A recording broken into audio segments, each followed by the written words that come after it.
네, 그러면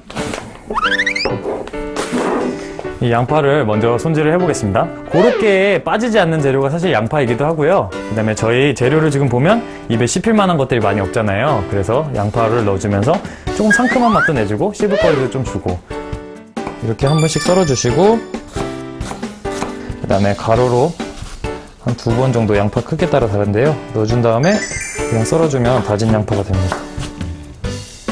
네, 양파 이 정도 다져주고요. 바로 볶아주겠습니다. 자, 이제 불을 켜주고요. 살짝 둘러주고, 자, 양파를 넣어주겠습니다.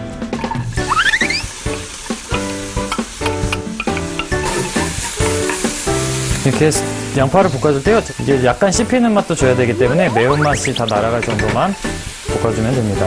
양파가 타지 않게 요리조리 잘 휘저어주며 볶아주세요. 네.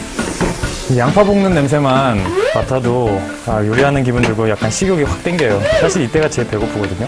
맹셰프, 이 정도면 다 볶아진 거 아닌가요? 자, 양파가 이때 볶아졌으면요, 양송이 스프 안에 있는 당분이나 밀가루 같은 게 타버릴 수도 있거든요. 그 다음에 오늘의 사실은 주 재료죠, 크림 소스. 크림 소스 같은 경우에는 뭐냐면요, 크림이랑 우유랑 해서 약간의 밀가루를 넣어놔요. 그럼 걸쭉하게 해놓은 상태고, 뭐 양파, 마늘, 각종 브랜드의 갖가지 양념이 들어가 있는 게 크림 소스입니다. 불이 약한 상태에서, 크림은 많이 끓으면 안 좋거든요. 그 다음에 저희 밀가루, 이게 지금 좀 되직한데 따뜻하게 되면서 더 묽어질 거거든요. 그럼 고로케를 빚을 수가 없잖아요. 그래서 여기다 밀가루를 넣어줘서 농도를 좀 조절을 해줄 겁니다. 아, 밀가루를 넣으면 고로케 모양이 예뻐지고 단단해진다는 말이죠? 밀가루 꼭 준비해야겠네요. 자, 이렇게 젓다 보면 이제 서로 이렇게 엉겨붙기 시작하죠. 더 이상 약간 소스가 아니라 약간 고구마 같은 느낌이 들죠. 네, 이렇게 되면 이제 준비가 다 된 겁니다. 역시 타지 않게 조심해 주시고요. 자, 이렇게 막 자기들끼리 잘 놀죠? 이 정도면 된 거예요.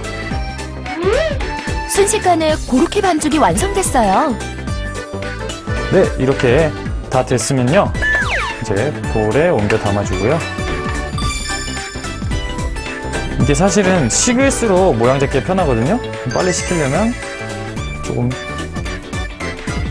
펴주면, 이게 가운데 뭉쳐있으면 수분이랑 증기가 다 가운데 있어가지고 식는데 정말 오래 걸려요. 반죽에 잘 섞일 수 있게 할라피뇨는 잘게 썰어주세요. 할라피뇨 피클이 없으면 뭐 집에 간장으로 담근 고추 장아찌나 아니면은 양파 절임 같은 것도 약간 매콤하고 그다음에 아삭하고 짭조름한 맛을 내주는 절임류는 다 괜찮을 것 같아요. 할라피뇨 피클이 너무 많이 들어가게 되면 이거를 튀기는 와중에, 그러니까 부치는 와중에 부서질 수도 있어요. 고루 섞여 있게, 이게 한 곳에만 몰려 있으면 그 부분이 깨지거든요. 그리고 마지막으로 후추도 조금 넣어주겠습니다. 후추가 이제 느끼함도 잡아주고요. 사실은 이 향이 모든 재료의 맛을 한 번 더 확 살려주는 그런 역할을 합니다. 네, 이번 고로케의 특징은요, 밀가루, 달걀물, 빵가루 원래 이렇게 묻히잖아요. 그거를 안 묻히고 그냥 빵가루만 묻힐 수 있다는 게 특징이에요. 맹셰프 말대로 반죽에 간단하게 빵가루만 입혀주고요. 하고 있는데 손이 안 더럽죠. 원래 밀가루 묻고 달걀물 묻고 빵가루하고 막 떡 쪄가지고 장갑처럼 막 벗겨지거든요. 자, 이렇게 모양을 다 잡았으면 불에 가서 한번 바삭하게 부쳐보겠습니다. 불을 해주고요. 기름을 넉넉히 둘러줘야 되는데요. 그 이유는 고로케가 아무리 제가 빚긴 빚었지만 옆면이 있잖아요. 그 옆면까지 좀 노릇노릇하게 익혀주려면 그래도 한 절반 정도는 정기게. 자, 여기서 중요한 포인트가요, 저희가 모양을 열심히 잡았잖아요. 근데 사실은 얘네들이 약해요. 그래서 집을 때 살며시 집어서, 자, 자신 있으면 4개 한꺼번에 하시고요. 자신 없으면 한 2개씩 하세요. 전 자신 없어서 2개씩 할게요. 사실 불보다 중요한 게 기름 온도예요. 기름 온도가 너무 뜨거우면 이제 불을 좀 꺼도 기름이 바로 식지는 않거든요. 근데 여기 옆에 보면 이 좀 떨어져 나온 빵가루들이 튀겨지는 게 보여요. 이 색깔이 막 너무 빨리 검어진다 싶으면은 좀 기름을 식혀주시고요. 그 다음에 기름을 계속 머금기만 하고 튀겨지지가 않는 느낌이다. 그러면 불을 좀 더 키워주시면 됩니다. 고로케가 타지 않게 불 조절에 신경 쓰는 거 잊지 마세요.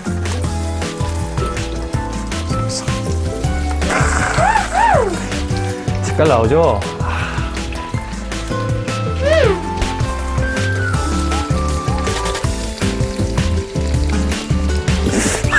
지금 이 소리 들리세요? 이 소리 때문에 튀김을 하는 거죠. 자, 이게 사실은 안에까지 익혀줄 필요 없어요. 안에는 우리가 이미 다 익혀놨거든요. 그래서 겉에만 바삭바삭해진 거를 확인을 하고 바로 빼주면 됩니다.